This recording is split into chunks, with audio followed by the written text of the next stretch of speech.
Dozens gathered outside the Alberta legislature on Sunday as part of a Canada-wide movement, calling on the Trudeau government for better rights for migrant workers, like Evangeline Kayanin, who came to Canada 8 years ago from the Philippines and just got permanent residency this year, saying she's been exploited. Migrants are workers, they are not slaves. Because I've been here also when I am a worker, I've been like a slave. We are working under within the contract, it's supposed to be 40 hours, but we are working 20 hours only. And my position is like a bakery manager, but the employer put us to cut his farm, like the trees. It's not part of my job, right? Because it's like a slow season, so there's no customer in the bakery, so they send us to his farm to cut trees, and that's why we are being exploited and we are being abused. So that's why I use this time, because we are not slave.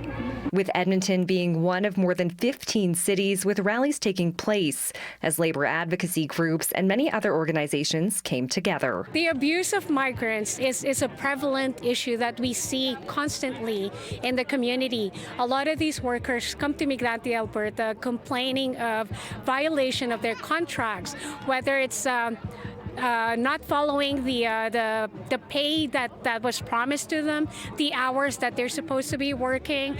They're brought to other branches of the employer's workplace.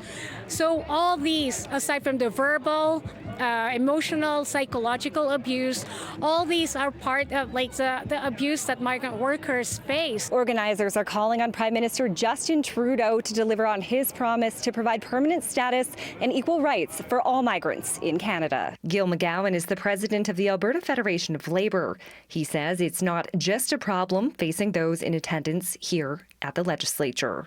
Obviously, first and foremost, we're concerned about the exploitation of undocumented workers, but this is not just an issue for those workers. It's an issue for everyone in the Canadian labour market, because if we allow this large and growing underclass of workers, it's just going to pull down wages and conditions for everyone else. McGowan says he'll be meeting with Alberta MP and Canada's Minister of Employment, Workforce Development and Official Languages, Randy Boissonnault, this week to continue to advocate for these workers' rights. And with Parliament set to return, we want them to start discussing the promise to have regularization and full permanent resident status for these migrants, which Prime Minister Justin Trudeau promised back in December 2021. And so we've been waiting, and this is the time to make that promise happen. The Prime Minister made a promise. That was 20 months ago. That was a long time ago. He made a promise to make a pathway to undocumented migrants. He made a promise to regularize migrant workers, but up to now, it's only a promise, and there's no work done. From Edmonton, Adrienne South, City News.